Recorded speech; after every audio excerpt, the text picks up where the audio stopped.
அனைவருக்கும் வணக்கம். இன்றைக்கு நாங்கள் தமிழ் கல்யாண வீடு அதில் முக்கியமான விடயம் இந்த நல்ல நேரம். இந்த நல்ல நேரத்தை காலையில் வைக்கிறதால ஏற்படக்கூடிய நிறைய சீர்கேடுகள், விடயங்கள், தாமதங்கள் பற்றி தான் கதைக்கிறோம். வாங்க காணொளிக்கு போகலாம். இந்த காணொளி கல்யாணத்தை பற்றி கதைக்கிறதுல பகுதி 4. இந்த காணொளியை நீங்கள் இப்போ தான் பார்க்குறீங்கண்டா என்னுடைய மற்ற காணொளிகளையும் போய் பாருங்க கல்யாணத்தை பற்றி. இது பகுதி 4.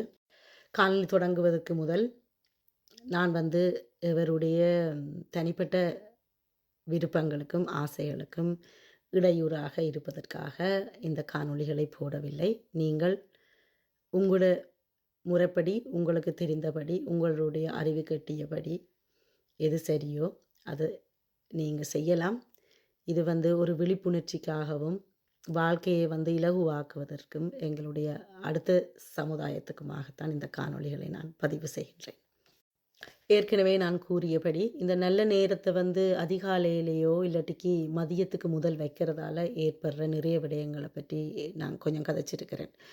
அதில் இந்த தயாராகிறதுக்கு எடுக்கப்படுற நேரம் 5 to 7 மணித்தியாலங்கள் என்று நான் உங்களுக்கு கூறியிருந்தேன். அதை விட இந்த எங்களோட கல்யாணங்களில் தனியாக தாலியை மட்டும் வச்சு கட்டிட்டு கல்யாணம் முடிகிறதில்ல. இந்த கல்யாணத்துக்கு செய்ய வேண்டிய ஏற்பாடுகள்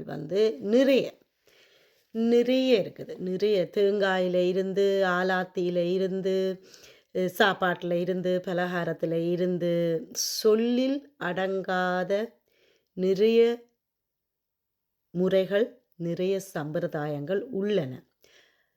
இதாலேயும் இதை நான் கைவிட சொல்லல, இதாலேயும் இந்த அதிகாலை கல்யாணங்களில் நிறைய டென்ஷன், ஸ்ட்ரெஸ், அம்மா அப்பா, சகோதரங்கள், உற்றார் உறவினர்கள் எல்லாரும் ஒரு அமைதி இல்லாமல், சந்தோஷம் இல்லாமல், எல்லோரும் மிக தீவிரமாக டென்ஷனாக ஓடி திரிகிறதான் நான் இவ்வளவு வருடமாக கவனித்து வருகின்றேன். முக்கியமாக நித்திரை இல்லாமல், நித்திரை கொள்ளாமல் அலைந்து திரிபவர்களையும், நித்திரை கொள்ளாமல் மறதி ஏற்படுறவர்களையும், நித்திரை இல்லாட்டிக்கு என்ன நடக்கும்? ஒரு 2-3 நாள் இந்த கல்யாண ஏற்பாடுகளால் நித்திரை கொள்ளாத அம்மாமாரையும் அப்பாமாரையும் நான் சந்திக்க நேரிடுது என்னுடைய வேலையால். நான் என்னோட வேலையின் காரணமாக ஒரு தாய் கதிரையில் அமர்ந்திருந்தால் நான் அவாக்கு மேக்கப்பும் தலையும் செய்யணும். ஆனால் அவள் கதிரையில் இருந்தபடியே கண்ணை மூடி நித்திரை கொள்ள ஆரம்பிச்சிட்டான். இது ஒரு ஆள் இல்லை, நிறைய பேர். இது நிறைய பேர்கிட்ட நான் பார்க்குற ஒரு விடயம். மிகவும் ஏலாமலும் நித்திரை இல்லாமலும், ஒரு நித்திரை இல்லாட்டிக்கு எங்களுடைய மூளை சரியாக செயல்படுமா இல்லை, காணாது. உண்மையாக 2-3 நாள் ஓடி திரிஞ்சு, இல்லாட்டிக்கு பல கிழமைகளாக, மாதங்களாக நித்திரை இல்லாமல் திரிஞ்சா உங்களுக்கு எப்படி இருக்குமென்று உங்கள் எல்லாருக்கும் தெரியும். நான் சொல்லி கூற வேண்டிய அவசியம் இல்லை. இதை விட இன்னொரு விடயம் என்னென்னா, இந்த கல்யாணத்தில் பங்கு பெறுற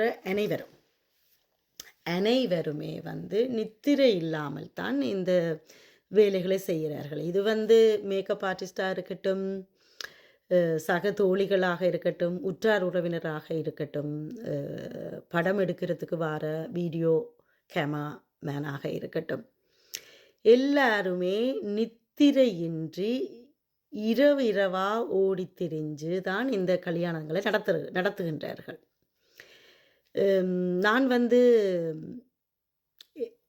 நான் பார்த்ததை தான் உங்களோட இது பகிர்ந்து கொள்ளுறேன்.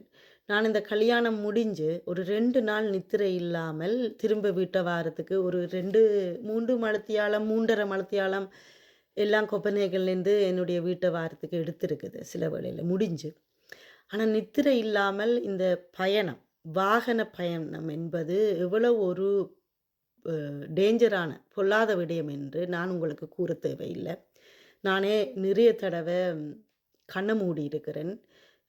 முகத்தை கழுவி இல்லாட்டிக்கு ஜன்னல் கண்ணாடியை திறந்துட்டு ஓடினாலும் சரி, சாப்பிட்டாலும் சரி, நித்திரை வரும்போதெல்லாம் நான் வந்து பொதுவாகவே ஃபோன் எடுத்து கதைப்பதுண்டு. அம்மா, அண்ணி, சித்திமார் எனக்கு தெரிந்தவளோட கதைப்பது உண்டு. ஏனென்றால் நான் நித்திரை கொள்ளாமல் என்னை வைப்பதற்காக. ஆனால் நான் ஃபோனில் கதைச்சால் கூட என்னுடைய கண் மூடி நான் வேறு லொரி வாகனத்துக்கு பக்கத்தை போய் ஸ்பீடாக பிரேக் போட வேண்டிய சந்தர்ப்பம் எல்லாம் ஏற்பட்டிருக்கிறது. இது வந்து உயிருக்கு ஆபத்து. இது வந்து எனக்காக மட்டும் கூறலை, எல்லாரும் இந்த கல்யாணம் சம்பந்தப்பட்ட குடும்பம் இதில் பங்கு பெறுற அனைவருமே இந்த நித்திரை இல்லாததால் எத்தனை விடயங்களை வந்து எதிர்கொள்கின்றார்கள். மற்றும் ஒரு விடயம், முக்கியமான விடயம், இந்த கல்யாணம் என்பது எப்படி நடக்க வேண்டும்? மிகவும் சந்தோஷமாக ஒரு நினைவு வைத்து கொள்ளக்கூடிய ஒரு நல்ல நாளாக வாழ்க்கையில் நடக்கக்கூடிய ஒரு நல்ல விடயம். இதை வந்து நாங்கள் மிகவும் சந்தோஷமாக, மிகவும் ஒரு நல்ல அனுபவங்களை தரக்கூடிய நாளாகத்தான் இந்த நாள் அமைய வேண்டும். இதையே நான் சொல்லிருந்தேன்டா, நான் வந்து டெனிஸ் கல்யாண வீட்டுக்கும் போகிறேன். நான் அவங்க வந்து எவ்வளவு ரிலாக்ஸாக நித்திரை கொண்டுட்டு அமைதியாக நல்ல சந்தோஷமாக சிரித்து நல்ல ரிலாக்ஸ் பண்ணி டென்ஷன் இல்லாமல் ரெடியாகி தயாராகி அந்த கல்யாணங்களை வந்து ஒரு மணிலேருந்து 3 மணிக்குள்ளே நார்மலாக எனக்கு வழக்கம் அந்த கல்யாணங்களுக்கு போய்.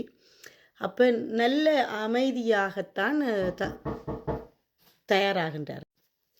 ஸோ என்னுடைய கேள்வி வந்து, உங்களோட வாழ்க்கையில் நடக்கிற ஒரு நல்ல விடயம், நீங்கள் குடும்பமாக சேர்ந்து அனைவரும் அமைதியான முறைப்படி சந்தோஷமாக நடத்த வேண்டிய கழிக்க வேண்டிய நாள். அப்போ ஏன் இந்த நாளை வந்து அமைதியாக கொண்டு போகிற முறையில் நடத்தக்கூடாது?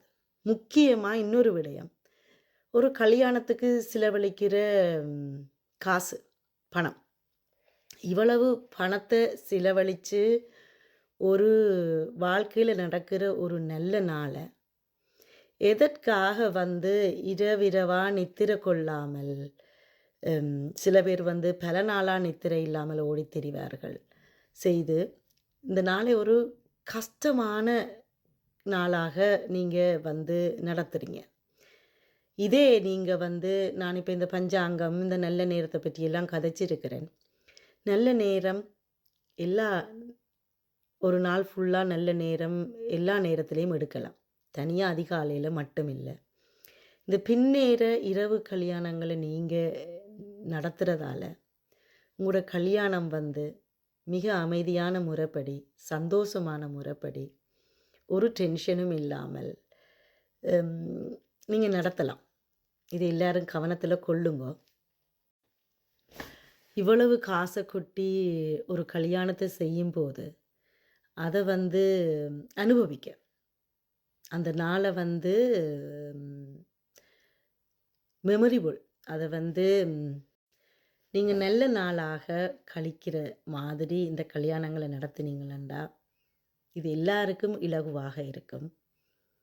இது வந்து அடுத்த சந்ததியினருக்காக நான் போடுற காணொளி, கவனத்தில் கொள்ளுங்க. ஆனால் உங்களோட ஆசைப்படி நீங்கள் இந்த நல்ல நேரத்தை கணிச்சு கொள்ளலாம். நன்றி, வணக்கம்.